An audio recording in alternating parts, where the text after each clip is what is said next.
Hello, this is Dr. B. I appreciate you stopping by. Stand by. Let's get to it. Let's tackle a difficult topic. Let's talk about forgiveness. The world tells us to forgive and forget. From the pulpits, we repeatedly hear forgiveness is mandatory. They speak of it almost as if there's a switch. You can flip on to forgive, flip off, not. If it were only that easy. Too many people have a misconception about what forgiveness is and what forgiveness is not. Some people, for example, believe that if you forgive someone, then you're condoning what their behavior was. Some folks believe that if you forgive someone, then you have to renew the relationship with them. Some folks really struggle with this whole issue of forgetting. You know, the messages, the memories that are logged in our brain are chemically coded and electrically coded, and they don't just go away. So the forgetting part sets us up for failure from the very beginning. Now, I do believe we can forgive, which is a process, and we need to take the time to go through that process. But forgetting, that is a whole other issue. So if that is a person's goal, they're not going to reach it. Now, the rule of thumb that we need to use, in my opinion, is this. If I've truly gone through the process of forgiving someone, then I reach a point where that emotional punch that generally goes along with, memories of what happened, and we're talking about memories of everything from betrayal to, abuse, various forms of offenses, things that generally we can think of which regard the need for forgiveness. So when we're exposed to those memories, or we're exposed to reminders, situations, language, or even the people, that it may trigger those old memories of hurt and pain that went along with that abandonment, betrayal, abuse. But as we work through that process of forgiveness, again, it does not have that emotional punch. We see that decrease. Also, if we are plagued by many thoughts, many memories, we should see those decline over time as well, if indeed we have tackled the process of forgiving. Now, many people, again, have struggled with this whole aspect of forgiveness, and we need to look at how to do it, because that is an area that just does not get addressed, whether we're talking about the world as a whole or whether we're talking about from the pulpit. So we are going to dive into some aspects of how to go through that process in just a moment. There are obstacles to forgiving, and these can reflect some truth. Sometimes people will say, the offense was just too big. They will think the person does not deserve to be forgiven. The person has not asked for forgiveness. And all those things may have some truth in them. It may be a matter of it was a very big offense, especially when I think about loved ones that have betrayed us. When I think about abuse in particular, those are big. Those are big things. When it comes to them not asking for forgiveness, that's very true too. Often the person who has been the offender has not asked for forgiveness. They may not be able to. They may be deceased. They may, and this happens unfortunately too frequently, they may not even see that they offended or take ownership of it. And, see nothing there, or if they see just a mild slight from their standpoint, not seeing the damage that they've done, then what they will do is take the perspective of, you just need to get over it. Again, another switch that we can't simply switch. Unfortunately, a lot of people also fall into the trap of, to be a good person or to be consistent with my religious beliefs, I need to forgive. So they rush into forgiveness. They said, "Oh, I'm just forgiving," and try to move on. The unfortunate thing there is that rule of thumb we talked about earlier points to the fact that true forgiveness really hasn't happened, because the memories continue to recur. The emotional punch continues to be there. When we're talking about forgiveness, we're really talking about being able to disconnect emotionally, not with regard to memory, but emotionally from the past, not allow it to continue to have power and influence over us, because let's face it, if we've gone through a significant trauma, it tends to affect our choices, affect our relationship, affect things like trust in the future.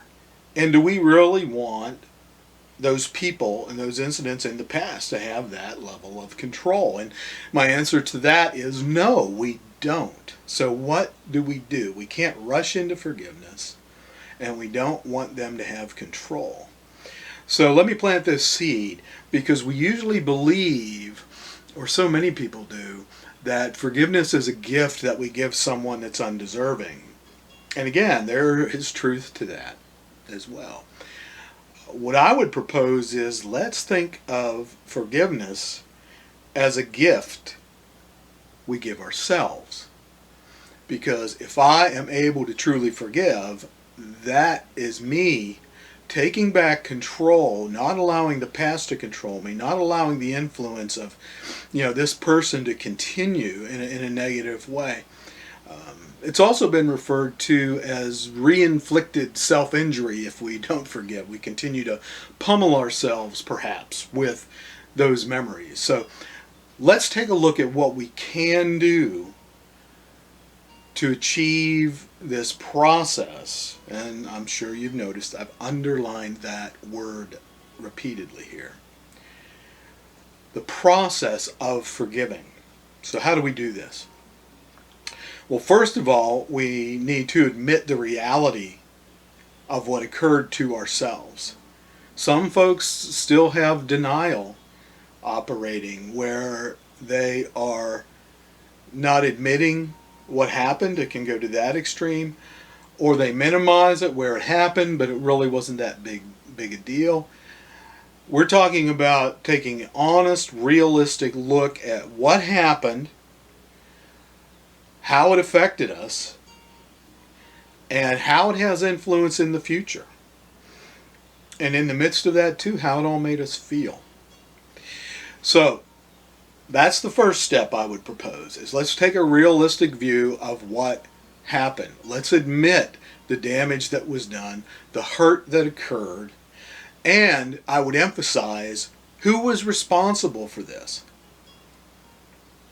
When we're talking about a betrayer, when we're talking about someone that has been abusive, the primary weight of responsibility rests with them. One of the unfortunate issues we deal with in cases of abuse with children and also with ladies is that they often take that mantle of responsibility for what happened on themselves. If only I'd have been better, if only I'd have done this, if only if I'd seen this coming. So one of the first steps in dealing with those kind of situations is to make very clear who is responsible and why they're responsible. You know, abusers are folks that have made choices, and their choices concerning power and control, manipulation, and self-gratification. And that also happens with issues like abandonment and betrayal. So let's just be really clear. These things of trauma have happened, and they've had possibly a traumatic effect on us and our lives.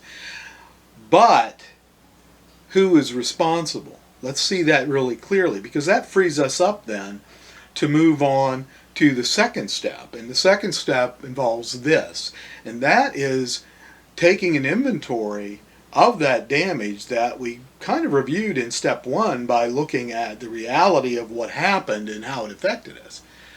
And I would suggest that we take the time to journal or write what is referred to as a phantom letter, which is a letter that's not necessarily meant to be sent, although sometimes it is. But it's addressed to the person that has committed the offense. And it outlines several things that I think are quite important, that are key. One is, what happened? What was done? What did they do? What were the circumstances? These are just kind of the facts of the case, so to speak. You know, what happened? Who was involved? Then we need to move to a second step, which is, how did it make you feel, and how does it make you feel now? What impact emotionally did it have, and does it have on you? Then the third step is including how it affects the future, how it has affected me since this has happened, and how it kind of projects itself into the future. And again, it can have to do with trust issues. It can have to do with not taking chances. It certainly can have an impact on relationships. For some people, if it had to do with career, it will involve career choices for the future. I mean, there are just a bevy of possible impact areas when we think about going through a trauma that's not yet resolved.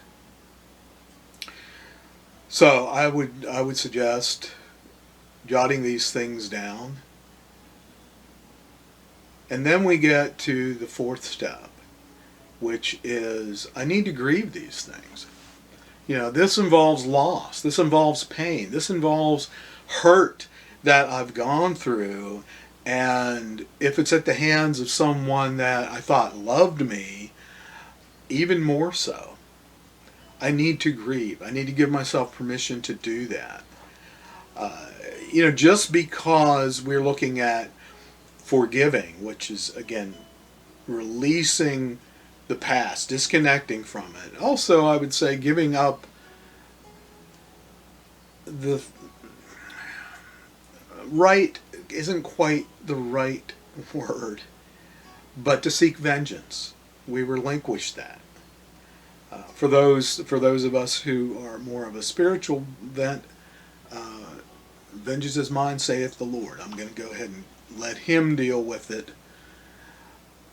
But I need to forgive so I can move on. And again, that can be tough, and it's a process, meaning it takes time.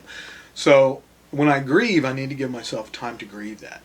These things did happen. I wish they hadn't happened. They probably should not have happened in any form or fashion. And this person is primarily responsible for this, if not completely responsible for it. And I'm making a decision, a willful act, a volitional act, that I am not going to allow this person and these circumstances and the past to shackle me from this point on and into my future. I'm going to heal, and I'm going to move on. So I wish I could give you a rule of thumb as far as how long it takes to do the grieving. For some people, it might be the same day they just get these things out and get them on paper. There's such a thing that used to be referred to as catharsis, which was just kind of getting it off our chest, going all the way back to Sigmund Freud. And for some people, that's it. They can reach that point, and it's like, okay, I can let this go now. I can let this go. And I would suggest saying out loud and or writing down, as of this date, I forgive this person. I'm moving on.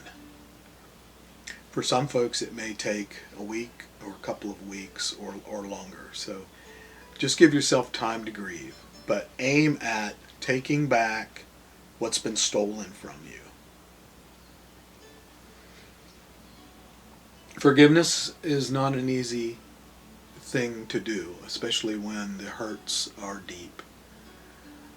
But keeping in mind it is a gift we give ourselves. It's not about the other person, whether they want to receive the gift, whether or not they even acknowledge the damage that was done.